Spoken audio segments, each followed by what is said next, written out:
16 juin 2016, bienvenue en résumé.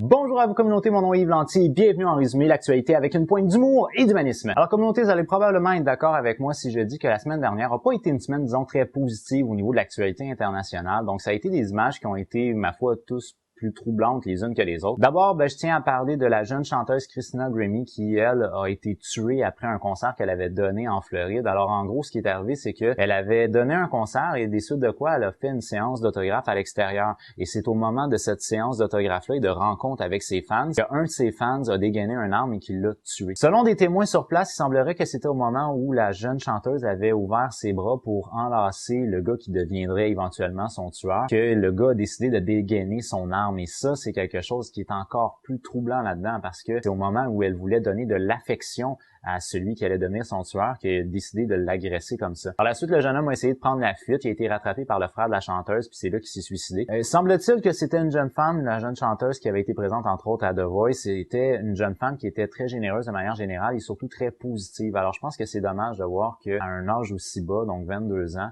qu'elle quitte la Terre, elle qui avait une influence pourtant positive sur les gens de manière générale et qui essayait d'étendre ça, et au final, c'est sa générosité qui lui coûte la vie. Également toujours en Floride aux États-Unis, je pense que la tuerie d'Orlando est probablement la chose qui a été le plus placardée au niveau international dans tous les médias. Maintenant, pour faire vraiment un très court récapitulatif, en gros, ce qui est arrivé, c'est qu'il y a un homme qui s'est présenté dans un bar homosexuel et qui a ouvert le feu. Il a fait un total de 49 victimes. Cet homme-là a dit le faire pour l'État islamique. Donc, en gros, c'était un attentat terroriste. Bien entendu, l'État islamique accepte de revendiquer n'importe quel acte de terreur qui est fait en son nom. Donc, ils ont accepté de revendiquer cet acte-là. Maintenant, à savoir, est-ce que c'était vraiment organisé par l'État islamique? On n'est pas vraiment certain de ça. Avec les différentes enquêtes, ce qu'on découvre finalement, c'est que le tueur était peut-être lui-même homosexuel, c'est-à-dire qu'il était présent sur des sites de rencontres homosexuelles. Alors, c'est peut-être même cette espèce de haine envers lui-même parce qu'il comprenait peut-être pas son orientation sexuelle, qui va l'avoir mené à tuer un paquet de gens qui étaient homosexuel. Alors, c'était peut-être la communauté qui était la mieux placée pour le comprendre, qui a finalement été tué par cet homme-là, qui était un homme très clairement troublé, là. Maintenant, dans toutes les images qu'on a pu voir concernant la tuerie d'Orlando, je pense que la chose qui a le plus retenu l'attention, c'est le Snapchat d'une jeune femme qui était présente. En gros, on voit pas en tant que tel de gens mourir, mais ce qu'on entend, c'est les premiers coups de feu lorsqu'elle était dans le bar. Et ce que vous savez après coup, c'est que ces premiers coups de feu-là vont avoir fait plusieurs victimes.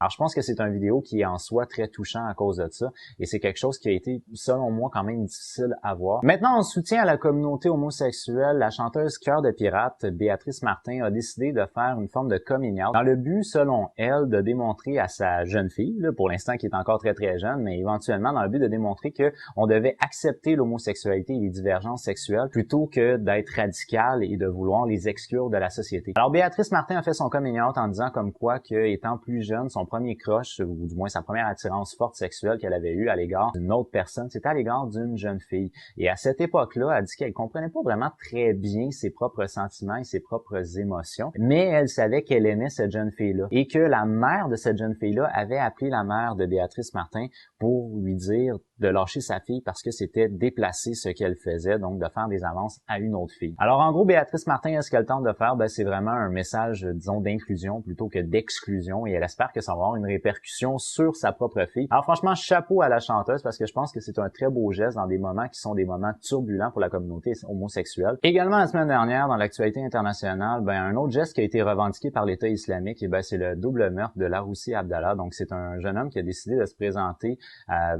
au domicile de 2 fonctionnaires de la police française et qui a décidé de mettre fin à leur jour de manière plutôt brutale avec une arme blanche. Le jeune homme a décidé de se filmer quelques temps après le meurtre et de mettre ça sur Facebook Live. Alors, c'est des images qui sont fraîchement faites d'un double meurtre et il semblerait, selon l'analyste David Thompson, qui lui a eu la chance de voir ces images-là de Facebook Live, il semblerait qu'on pouvait voir le jeune garçon de 3 ans du couple qui était à l'arrière puis que l'homme disait, lui, je sais pas ce que je vais faire de lui. Des suites de quoi, l'homme a décidé de passer un message de haine et d'inciter les différents djihadistes présents en France de faire de l'Euro 2016 un cimetière, entre autres en les incitant à tuer des politiciens, des journalistes, des chanteurs, etc., etc.